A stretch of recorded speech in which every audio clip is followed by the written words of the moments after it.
Hey everybody, today we're going to get an updated rundown of what's happening in the general election for 2024. I already did an update for the Democrats and the Republicans in their primaries. Now we're going to take a look at the likely general election matchup of Trump and Biden. So we'll start on the Wikipedia page. You've probably been here many times yourself. There's a lot of great information here. We'll scroll down past the background and the sections on redistricting as well as the expected key issues. Let's get all the way down here into the candidates. We don't have to cover this primary.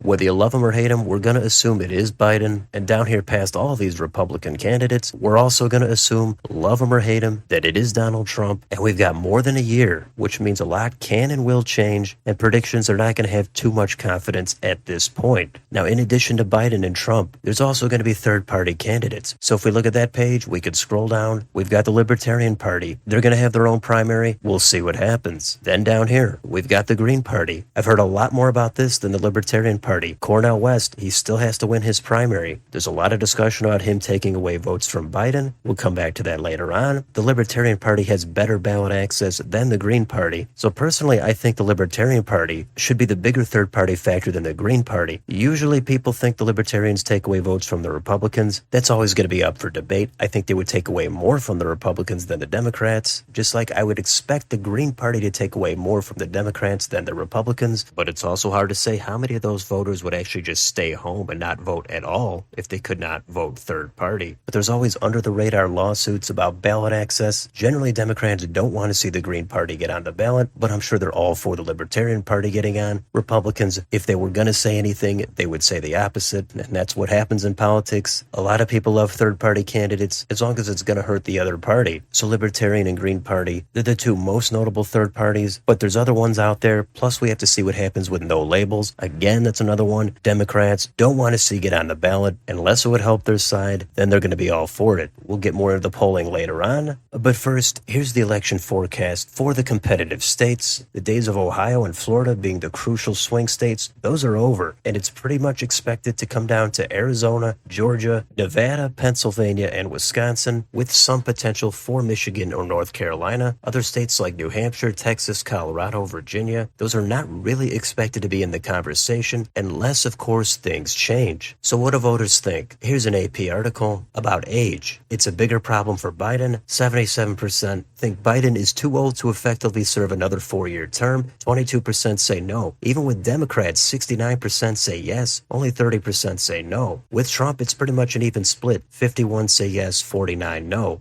Down here, this asked, what is the first word or phrase that comes to mind when you think of Joe Biden or Donald Trump? Biden, his big thing is old, outdated, aging, elderly. Donald Trump, his is corrupt, criminal, crooked. From that, it looks like it's going to be a battle of age or corruption. Down here, this has some age breakdowns asking if Biden is too old. Clear majorities of all groups say yes. Now, you could go down further in this article. It talks more about age and age limits. And I don't think age in the abstract is really that much of an issue. It's how do you handle yourself with the age that you're at. Trump is only slightly younger than Biden. Bernie Sanders, he's slightly older than Biden. And I don't think most people question their ability to serve based on age. They come off as being much younger. They have more energy. Biden just does not exude that. You could go even older and look to the U.S. Senate. You've got Chuck Grassley. You've got Dianne Feinstein. Both of them right around 90 years old. But Dianne Feinstein's health is failing. With Grassley, probably not as quick as he used to be, but it's nowhere near as bad as Feinstein. So just focusing on the age, I don't think is all that beneficial. You could have physical or mental impairments at any age. So Biden looking worse with age, Trump looking worse with corruption. How does all that manifest with voters? Let's get on to the polling. So right now, in the aggregate, Biden is ahead by about 0.6 to 0.7. So a half a point, that's completely insignificant, especially considering this is for the nationwide popular vote, and Biden can easily win that popular vote by 2, 3, even 4 points, and still lose in the electoral college. So this race is completely up for grabs. Now they also have Biden versus DeSantis on here. Biden's lead increases to about 3.5. So even though DeSantis not sitting on multiple indictments, he does worse against the incumbent. If it was Harris versus Trump, then Trump ticks up significantly. He opens up about a 5 to 6 point lead. Now, if you want to go down here and look at the individual polls, there's usually a couple a week that come out. It goes back and forth. Biden generally leading more of them. Sometimes it's Trump, sometimes it's tied. There's undecideds though, usually about 10 to 15% still. I think there's some polls even missing from this Wikipedia page, but I think you get the idea. It's still more than a year out. It's hard to say what's going to happen with Trump and the indictments. If he gets convicted, maybe then something finally changes. But as of right now, with all the Trump baggage, all the Trump fatigue, this is a pure toss-up. It's extremely competitive, and I've heard a ton of arguments on both sides. The Democrats say it's all about abortion. Trump is so polarizing. January 6th, Biden won last time. All that is going to save him. And then, of course, Republicans say Biden is so old. Even Democrats think he shouldn't have run. They don't like the economy. They're not a fan of what's happening with the border and with crime and education. He's mentally declined. There's no way this guy can win. I get it. Trump is horrible. He can't win. Biden, he's horrible. He can't win. Somebody is going to be disappointed on election day. And my guess is the other side is not going to take it lightly. Going forward, I think there's going to be massive excuses for whichever side comes up short. Now, some of those excuses are more legitimate than others. You'd have to go through them one by one. But I think short of a landslide, I don't think either side is going to come out and concede like normal. Now, what's been a big issue as of late is the three-way race between Biden, Trump, and Cornel West. Here's the polling right here. With those three, Trump does come out on top. Now, I have looked at polls from individual states, and West does pull away vote from Trump as well, but I would expect him to pull away more from Biden. It's hard to imagine a lot of West voters coming from Donald Trump. So if it is West, it does look like that's going to help Trump. I would think West would get a lot of the Bernie vote from 2016 and 2020. But then again, we do have to remember the Libertarian Party. How much would they pull away from Donald Trump? There are a lot of different factors. Now, what about the individual states? Well, it's so far off. There's not a lot of recent polling. Well, we've got Arizona. You can see right here, this is back and forth. I would say Biden probably has a tilt advantage, but any change in turnout could swing this in the other direction. Then we've got Michigan. This also, again, looks like it's going to tilt toward Biden, but a lot of these are tied, or Biden is only up by 1 or 2%, and Biden is not hitting 50%. Plus, you might recall in 2016 and in 2020, the polls in a lot of states, especially in the Rust Belt, substantially underestimated Trump's support. So if I were Biden and I was ahead by 2, 3, maybe even 5 or 6 points, I would still be completely nervous that there could be more hidden Trump vote out there. Now, the last thing we're going to do, we're going to get on Predicted. We're going to see what the market says. And Democrats are at 57 cents favored to win. Republicans, 44 cents. So that's a small advantage for the Democrats. The last market to look at who will win the 2024 U.S. presidential election. Joe Biden, he's in the mid-40s, about 45%. Trump is at 32. DeSantis and Newsom tied at 9 cents. So where does that leave us? I think I covered enough of it in this video. I try to look at both sides. And if you watch my other videos, you'll know that I'm open to a wide range of outcomes happening. I could easily picture Biden winning this. I could easily picture Trump winning this. The issues that are important to you might not necessarily be as important to other voters. Plus, it's going to be 4 years later. There's a lot of older voters that have died since then. A lot of newer voters that are going to be voting for the first time. Plus, there's disaffected voters that might be 40 or 50 years old. They've never voted, but this is the election they're going to get out there and cast their ballot in. I can understand people supporting one side or the other. There's just so many different issues out there, and politicians have let everybody down so many times. Sometimes it's one side or the other. A lot of times it's both of them, but I'm not going to be surprised by who ends up winning. I want to see debates. I think they should happen. Democrats talk about democracy, but they're kind of not even really looking to have their own primary. To me, that conflicts with being big on democracy. On the other hand, once Trump gets back into the limelight and starts campaigning again, voters that have not been paying attention could easily have that fatigue kick in, and they're going to sit home or vote for Biden. Plus the indictments, trials, or a conviction. I would think that would turn off independent voters, at least 1 or 2% in a general election, but there might be important issues we can't even imagine at the time. The economy is always going to be huge. I think people are really hurting financially. Inflation is brutal. Out of all the polls I've seen, economic sentiment pre-COVID was better under Donald Trump. I think that should be a concern for Biden. And the Democrats that are satisfied with the economy now, I think most of them would immediately flip and say they don't like it if this was the economy under Donald Trump. The other issue is abortion. I do think it matters. There are some voters that vote single issue. I think that issue does benefit the Democrats. I think banning or severely limiting abortions is not a good move for the Republicans if they're trying to win elections. If that's what they think on principle, then they're going to have to stand by it. I think Democrats can go too far in the other direction, but when it comes to allowing some access to abortion, that is going to be one that helps the Democrats. But there's a million other issues out there. As I said, immigration, crime, there's the climate, taxes, guns, Ukraine. Ukraine spending, free speech, big tech influence. There's a ton of factors that go into why someone will cast their vote for or against a particular candidate or a particular issue. So as of right now, it looks like it's going to be close. Maybe in a month from now, that changes.